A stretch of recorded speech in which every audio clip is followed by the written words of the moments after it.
boa tarde, bom dia ainda. Eu queria agradecer a chance que está aqui. Eu estou aqui meio apavorado, né? Porque para falar depois dessa turma que falou, falar de mecanismo da reencarnação, eu estou achando que eu estou ficando doido, sabe? Mas eu vou usar o recurso que um amigo meu usa sempre, quando ele diz que no mundo de hoje, de cada 10 pessoas, 9 são doidas e uma acha que não é. Então, eu com isso, eu estou no meu lugar aqui tranquilo, né? Então, nós vamos falar da fertilização in vitro, embrião congelado, e nós não vamos fazer, nós não temos como ter certeza disso aqui. O estudo vai ser útil para a gente pensar em mecanismo da reencarnação. Nós não queremos levantar polêmica, queremos trazer argumentos para serem pensados. E complementando um pouco o que o nosso irmão Salum trouxe, nós pegamos um texto dos Salmos no Velho Testamento. Isso eu acho interessante, porque vocês sabem que no mundo apenas um terço da população é cristã. Portanto, que estuda o Evangelho. Mas se nós somarmos o cristão com o judaísmo e com o islamismo, todos estudamos o Velho Testamento, a maioria da população do mundo estuda o Velho Testamento. E olha que consta lá nos Salmos. Pois tu formaste o meu interior, tu me teceste no seio de minha mãe. Graças te dou, visto que por modo assombrosamente maravilhoso me formastes. Os teus olhos, veja bem, me viram a substância ainda informe. Então vejam bem que a maioria da população do mundo lê isso aí, estuda isso. Então, a maioria da população do mundo tem que aceitar que tem espírito no embrião. Aborto é impraticável, tem vida humana no embrião. Mas vamos voltar agora a pensar em que Jesus nos falou sobre isso aí. E nós já vamos ver aqui que dentro da questão da esterilidade, ela tem uma terapêutica, assim, vejam bem, em Lucas. E Lucas era médico, então ele cita com propriedade. E eram justos, falando de Isabel e de Zacarias, justos perante Deus, andando sem repreensão nos mandamentos e preceitos do Senhor. E não tinham filhos, porque Isabel era estéril e ambos avançados em idade. E esse mesmo raciocínio se aplica a Abraão e Sara. E ambas, Isabel e Sara, engravidaram. Então a terapêutica e a prevenção da esterilidade é andar sem repreensão e ser justos perante Deus. Essa é a prevenção e a cura.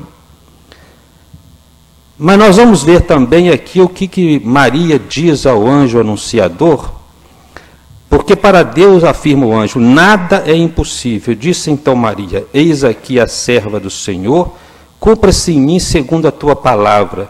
Então, no âmbito da gestação, fica claro aqui que isso está sob governo estrito de Deus. E a gente entende que isso realmente deve estar, porque a única doença que a medicina cura é a esterilidade. Porque é só adotar, a doença está curada. Então, o dia que nós vivermos o amor em plenitude, não existirá esterilidade. E todos esses mecanismos estudados aqui, talvez não sejam mais necessários serem pesquisados, né? Porque o amor vigorará e nós quereremos receber ou adotar, como o Sérgio Felipe falou, a carne, já que nós adotamos o espírito. E a comprovação de que existe espírito no ventre, a criancinha salta no ventre de Isabel ao perceber a chegada de Maria, demonstrando uma lucidez de um espírito que foi o maior depois de Jesus que esteve na terra. Como Jesus disse, dos nascidos de mulher não há maior do que João Batista. E ele então reconhece, possivelmente João não estava tendo que se submeter a ficar ligado ao útero, mas a ligação à distância. E olha aqui sobre a questão que o nosso irmão Salum colocou, sobre o embrião anencéfalo. Jesus disse assim na engenharia genética, se teu olho direito te faz tropeçar, arranca-o e lança-o fora de ti. Pois te convém não que se perca um de seus membros, não seja lançado todo o teu corpo no inferno. E se a tua mão direita te faz tropeçar, corta e lança de ti, pois te convém que se perca um dos teus membros e não vá todo o teu corpo para o inferno. Isso é programação reencarnatória. As doenças e deficiências, inclusive deficiências graves aqui, são necessidades para o burilamento e conservação da vida espiritual em patamar superior. Nós colocamos essa imagem acima porque ela nos mostra a divisão celular. Porque nós vamos no final comentar, isso aqui são os cromossomos se duplicando e se separando. E nós pensamos que um dos mecanismos que permite a melhora da evolução de qualquer doença, inclusive da patologia, fertilidade, seria o mecanismo de bióforos, que nós vamos falar à frente. E talvez, eu pessoalmente acho que o bióforo atua no RNA mensageiro, mas pode ser que ele atue no centríolo, como o Sérgio Felipe falou, regulando a divisão celular. E é o centríolo que traciona os cromossomos duplicados para os polos, permitindo a divisão celular. Lembrando daquilo que André Luiz nos ensina, que a divisão celular no útero é sempre submetida a fatores mentais e magnéticos ordinários ou extraordinários. Mas então vamos lá, isso aqui são causas de infertilidade tratáveis por fertilização in vitro, que nos dispensa a nossa exposição agora. O que importa aqui, vejam bem, a probabilidade de dar certo, de engravidar, não quer dizer que vai nascer, é em torno de 30% em mulheres até 35 anos, e a partir dos 40 anos, já que os óvulos ficaram expostos a fatores ambientais por mais tempo, essa probabilidade cai para 15%. E há uma chance de gravidez múltipla até de 15%. Isso aqui já nos fala duas possibilidades. O texto 3, pode ter um erro de técnica? Pode. Mas pode representar o karma, a necessidade do casal de não ter filhos, portanto, não passaria dos 35% o êxito. Então, a necessidade kármica do casal. Isso é importante que se pense para que sirva não apenas de consolo, mas de segurança. Uma outra possibilidade que tem é que esses 70% restantes não tivessem espíritos vinculados a eles. Portanto, não haveria êxito à técnica. Duas possibilidades aqui. Ou é a questão kármica ou não há espírito ali. A técnica seria estimular a mulher com hormônios para obter maior número de oócitos. Eu estou usando o termo óvulo aqui. Depois, esses oócitos, que são retirados em número maior, ou são fertilizados por injeção intracitoplasmática, ou são colocados numa placa junto com espermatozoides, obtendo os embriões. E quando a gente obtém os embriões, essa imagem aqui são os espermatozoides em torno do óvulo. Do óvulo, vamos chamar assim. Obtidos os embriões, não são todos que são implantados. Selecionam-se os mais adequados, que são divididos em 4 classes, que nós vamos falar depois. Os mais adequados é que serão implantados. E são implantados não embriões congelados, são implantados embriões frescos, pela nossa lei até 4. O restante é criopreservado, porque se não der certo a primeira tentativa, não precisa submeter a mulher ao estímulo hormonal outra vez, eles são aproveitados. Mas o que fazer com aqueles que não são utilizados? Aqui a técnica, então, toda, a indução de ovulação maior número, a união delas com o espermatozoide e depois a implantação na cavidade uterina. Ela pode ser homóloga se o espermatozoide e o óvulo são do casal, ou heteróloga se houve um fornecedor à parte, diferente do casal. Isso tem criado uma questão ética na lei impressionante, né? Tem gente preocupada em doar o seu embrião para um outro casal, porque depois pode ter necessidade de respeitar direito de herança, já que o que caracteriza o filho é ter DNA igual, né? Então, isso está virando uma política. Então, tem gente que não doa o embrião, porque depois vai ter que dividir a sua herança com o filho de outro. Então, os embriões são classificados em 4 tipos. E os classificados como 3 e 4, eles nunca serão implantados, porque são embriões com problemas e gerarão ou gravidez, não conseguirão a gravidez, ou serão natimortos ou com doenças graves. E a maioria das clínicas, após 3 anos, não implanta esse embrião. A maioria. E propõe que esses embriões sejam usados para material de pesquisa, doação de célula-tronco, ou sejam desprezados. Ou vai criopreservar para sempre. E eles disputam a ciência o que seria vida celular e o que seria vida humana. Essa é que é a definição que nós podemos auxiliar a ciência. Mas quando a gente pensar assim, o embrião congelado tem espírito, olha o problema que nós temos. Se as religiões são contra a manipulação de embriões, nós temos que ser contra o processo de fertilização que gera o embrião, para não permitir que continue a ter espíritos presos a eles. As religiões teriam que se portar assim. Olha bem a questão. Mas mesmo que houvesse uma decisão nesse sentido, o que fazer com os embriões congelados que já existem? Isso está na mão da ciência, não está na mão das religiões. Um detalhe que é interessante, que eu gostaria de colocar como raciocínio, vejam bem, como raciocínio, é que obtido o embrião, nós teremos a possibilidade, a ciência vê assim, de obter células-troncos que são totipotentes ou multipotentes. A totipotente é aquela célula, antes de se diferenciar no embrioblasto e na célula que será anexo.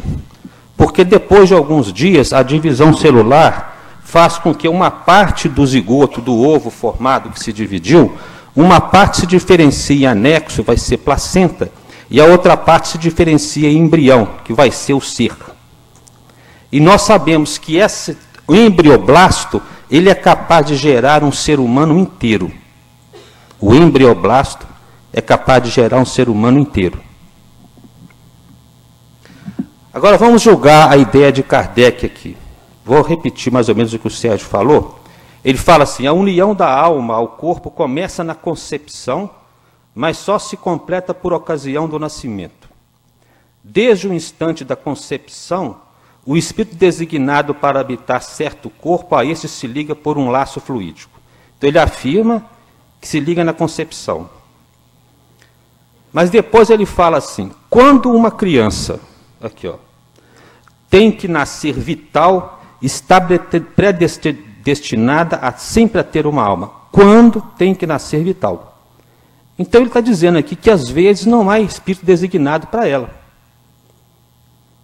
E afirma afetos para os quais nunca foi designado um espírito. Então são duas posições. Que lá ele fala que na concepção se liga, mas fala que há afetos que houve a concepção e não se ligou ao espírito. Pode existir um corpo sem alma? Sim. Que seria do corpo se não tivesse alma? Simples massa de carne sem inteligência. Tudo o que quiserdes, exceto um homem.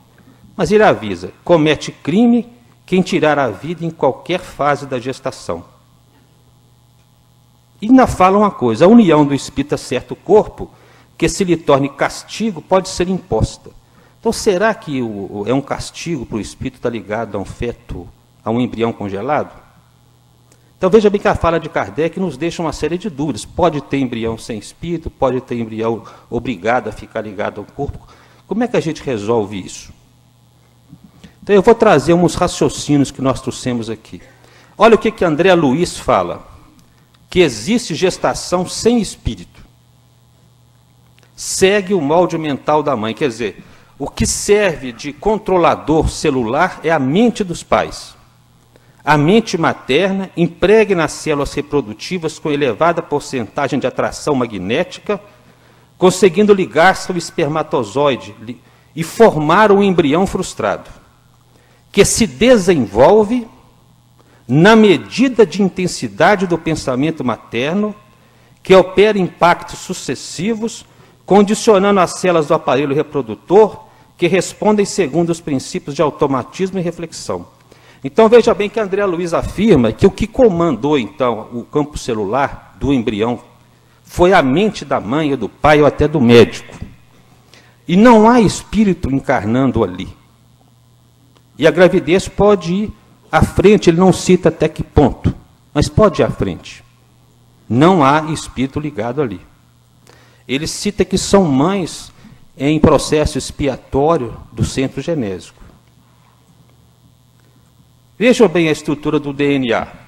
Nós sabemos aqui que eu tenho que ter coragem de falar isso na frente, eu não sou especialista nisso. O DNA ele tem toda a informação de proteínas que nós vamos ter no corpo. Mas o DNA, em cada região do corpo, ele funciona em uma parte dele. Tanto assim que o DNA do coração funciona para o coração, o DNA do fígado funciona para o fígado. Estou falando em termos bem simples. E o DNA é o mesmo, apenas a parte dele que é funcionante, é a parte que funciona é que é diferente. O mesmo acontece no embrião. Existe uma parte do DNA que funciona na fase embrionária. Tanto que hoje nós somos adultos e não estamos mais formando o tecido embrionário. Então eu faço uma hipótese de que o espírito se liga na fecundação à parte embrionária do DNA. Enquanto eu tiver parte embrionária aberta, eu posso ter um espírito ligado ali, ligando-se ali. Por isso é que eu poderia ter, até numa fase já de embrioblasto, o DNA embrionário aberto e ligar o espírito posteriormente. Isso me daria uma resposta, por exemplo, como que eu posso explicar uma gravidez, uma violência sexual? Deus não programa o mal. Então, haveria um prazo para que se colocasse em condições de encarnação determinado espírito que vai ter que passar por aquele tipo de gravidez. Mas seguramente ele não foi arrumado, vamos dizer assim, para reencarnar, porque Deus não programa o mal. Outra coisa que nós aprendemos, estudando Sigismundo e Júlio, é que a gravidez não é ligada ao ovo. O reencarnante se liga ao perispírito da mãe primeiro.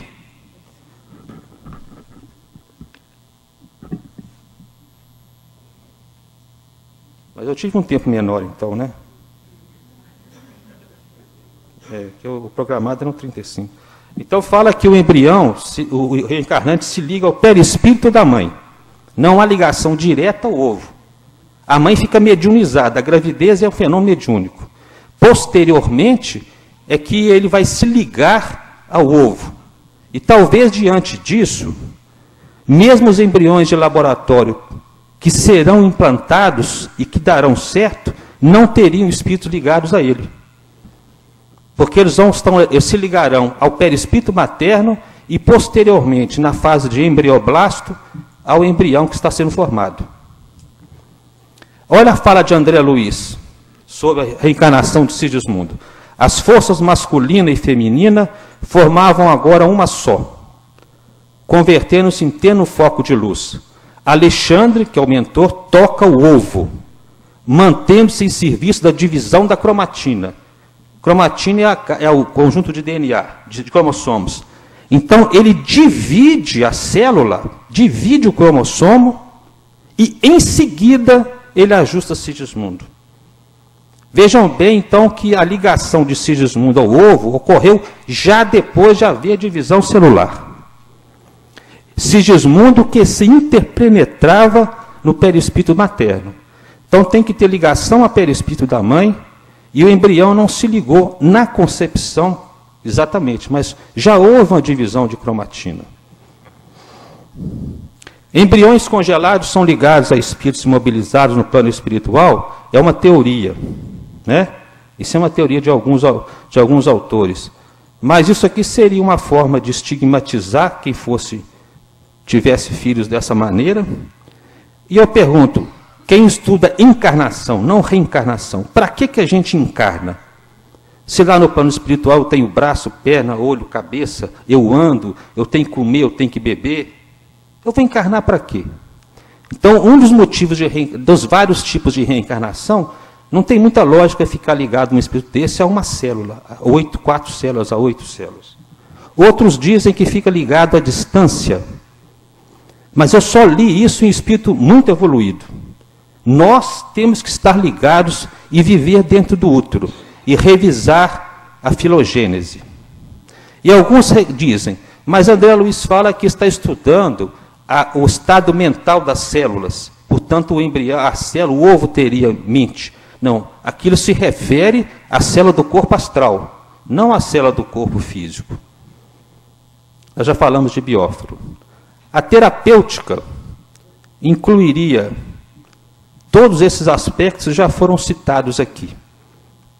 Nós estamos trazendo uma coisa que é polêmica, né, eu sei disso, mas pelo menos ajuda a gente a raciocinar em termos de mecanismo reencarnatório e abrirmos uma discussão ampla. Porque nós temos que socorrer a ciência. Kardec fala que a ciência, sem o espiritismo, ficaria sem explicação de vários fatos. Então, para terminar, eu lembro que nós temos que ficar tranquilos, os casais, dessa situação. Pois o vosso Pai Celeste sabe que necessitai de todas essas coisas, inclusive as materiais. Buscai, pois, em primeiro lugar o seu reino e sua justiça, e todas essas coisas vos serão acrescentadas. E para ver como é que é bom ter uma gravidez, isso aqui é meu neto. E como eu vou ter mais um, isso aqui é meu próximo neto, que vai nascer em novembro. Muito obrigado.